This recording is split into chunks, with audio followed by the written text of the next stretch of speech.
सत श्री अकाल जी, मैं ਤੁਹਾਡਾ अपना गिप्पी गरेवाल। सत श्री अकाल, मैं ज़रीन खान। जब मैंने 2010 में शुरुआत की थी तब मुझे वो भी नहीं पता था कि मेरी शुरुआत फिल्मों में होगी, क्योंकि जैसे मैं हमेशा से बोलती आई हूँ, मुझे कभी एक्ट्रेस बनने का शौक था नहीं। मैंने अपने लिए बहुत सारे प्रोफेशंस सोच के रखे थे, पर एक्ट्रेस कभी सोचा नहीं था। तो विदाउट प्लान मैं यहाँ तक आ गई हूँ। अभी मैंने अपनी लाइफ भी ऐसी जी है कि जब भी जो भी प्लान किया है वो हुआ नहीं है। तो अभी मैं सीख गई हूँ कि जो लाइफ है वो हर दिन को जीते रहो, सीखते रहो, और जहाँ पहुँचना है वहाँ पे पहुँच ही जाओगे। मैं डॉक्टर बनना चाहती थी। एयर होस्टेस का ये किस्सा है ना कि मैं पायलट बनना चाहती थी, बट उस वक्त हमारे पास इतने पैसे थे नहीं, क्योंकि पायलट के मुझे लगा लाइसेंस नहीं था। तो लाइसेंस लेने के लिए तो पैसे लगते हैं ना, तो वो बहुत ही लाखों का कोर्स था उस वक्त, और हमारे पास उतने पैसे थे नहीं। तो मैंने सोचा था कि एयर होस्टेस बन जाऊंगी, पैसे कलेक्ट करूंगी और फिर पायलट बन जाऊंगी। बट देन ऊपर वाले ने यहाँ पे ला लिया।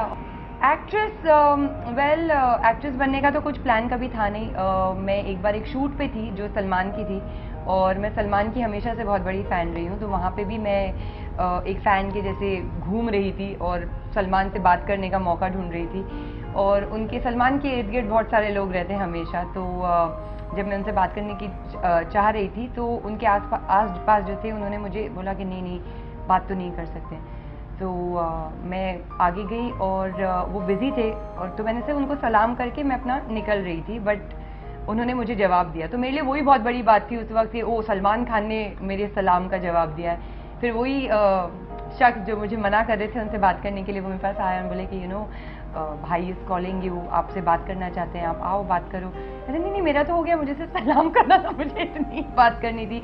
बट नहीं, वो फिर हमारी बातचीत हुई, और वो मुझसे उस टाइम पे वो वीर के लिए कोई एक्ट्रेस ढूंढ रहे थे। उन्होंने बहुत सारे लोगों का ऑडिशन किया था, बट उनको कोई उस वक्त पसंद नहीं आया था।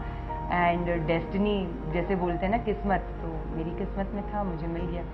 डिफरेंस मुझे ये नज़र आया कि पंजाबी जो होते हैं वो बहुत ही खुशी से मतलब अपना काम करते हैं। एटलीस्ट अभी तक का जो मेरा एक्सपीरियंस रहा है वो सिर्फ गिप्पी के साथ रहा है और गिप्पी की टीम के साथ रहा है।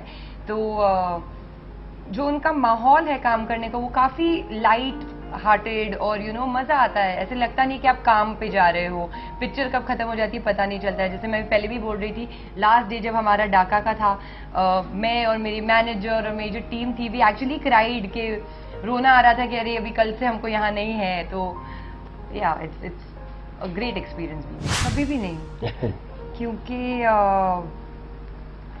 मैं बहुत अभी गलत साउंड करूंगी अगर मैं बोलूंगी कि मैं शादी में यकीन नहीं रखती, लेकिन आजकल का जो ज़माना है उसमें तो शादी ना ही करे तो वो बेटर है। क्योंकि मैंने बहुत सारी शादियां देखी है पिछले 2-3 सालों में, जो 3 से 6 महीने से ज़्यादा तो टिक भी नहीं रही है। तो मुझे ऐसी शादी नहीं चाहिए। मैं उस तरीके के प्यार और उस तरीके की शादी में यकीन करती हूँ जो हमारे दादा दादी नाना नानी करते थे, जो एंड तक कितने भी साल हो गए वो निभा रहे हैं। ऐसे नहीं कि थोड़ा भी स्ट्रेस हो गया तो भाग गए। तो कोई एग्रीमेंट करवा दो कि अगर मतलब कि बंदा 5-10 साल नहीं छोड़ेगा तो मुझे तो एग्रीमेंट वाली शादी नहीं चाहिए ना, मुझे प्योर वाली शादी चाहिए। तो अगर मुझे कभी वो मिल गया तो फिर देखेंगे, वरना अभी तो मेरा कोई पीछे ले जाइए तो टाइम मशीन च दादे दादी के टाइम